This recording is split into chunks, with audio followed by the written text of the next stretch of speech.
Hi there, students. A sage on the stage or a guide on the side? Okay, this is a sentence that has been used a lot recently to emphasize the idea of flipped learning. Let's see, flipped learning is where you change the emphasis of learning from the teacher pontificating, lecturing to the students and the students listening, to one where the focus is on the students and on the needs of the students. And classes are used primarily for problem solving. Yeah, what typically might have been homework in the past is actually done in class. And the things that might have typically been done in class in the past are covered normally beforehand in a video or by individual student reading. Yeah. The teacher is there to respond to questions, yeah, and students look to the teacher for guidance and feedback, rather than to explain the whole concept. Let's see, a sage on the stage. This rhymes very nicely.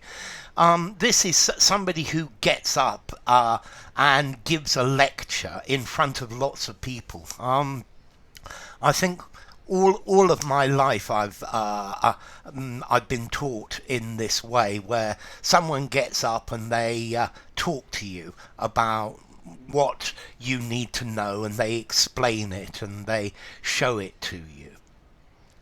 But we then have the guide on the side, and the guide on the side is an educator or teacher who provides students with advice, with assistance, with correction, but the students themselves need to explore the subject independently or interacting with themselves.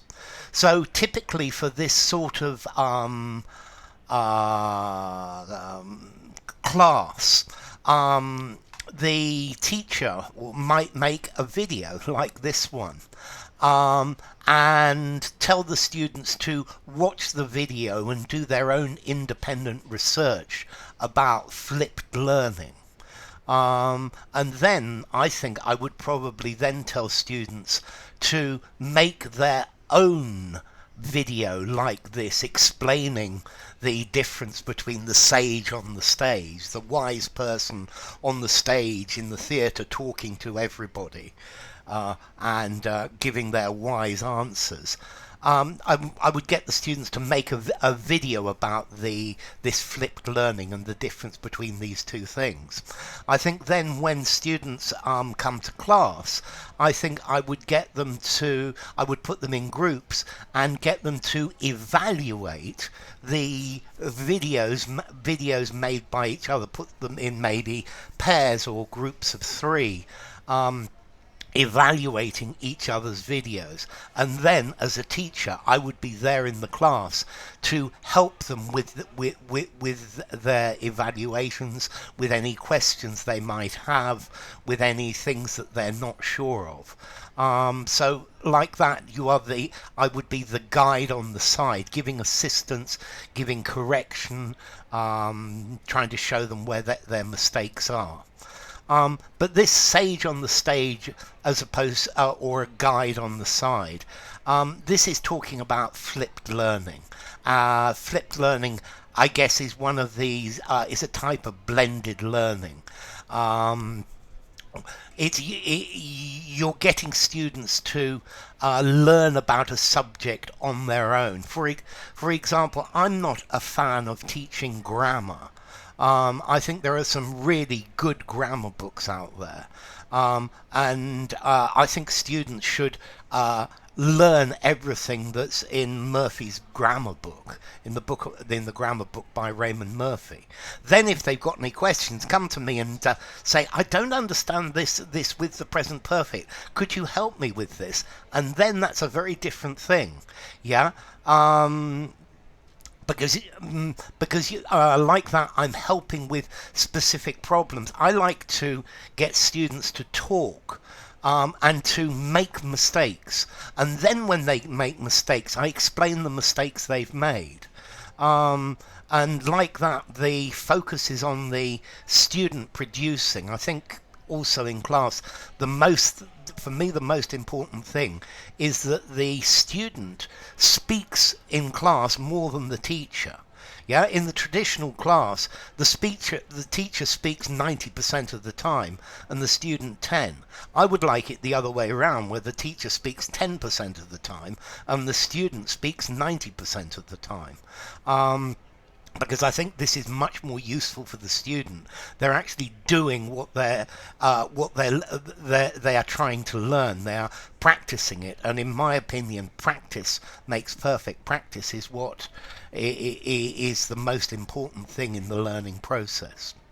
Okay, so let's see. There are some problems with flipped learning.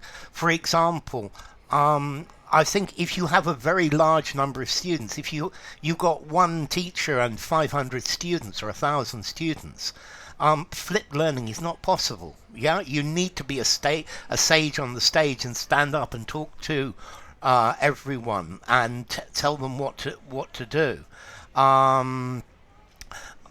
Let's see, but if you've got maybe a group of 50, you can certainly use a flipped classroom. I think probably better 20, something like that, or even 5 or 6 would be by far and out the best. But the idea is that the student learns about things on their own and then comes back to the teacher and says, "I don't understand this. Could you explain this?" Yeah, and the teacher is helping the student to clear any doubts. So enough. If you enjoyed the video, give it a rating, subscribe to my channel, and I will see you soon. Bye for now. Flipped learning. A sage on the stage or a guide on the side?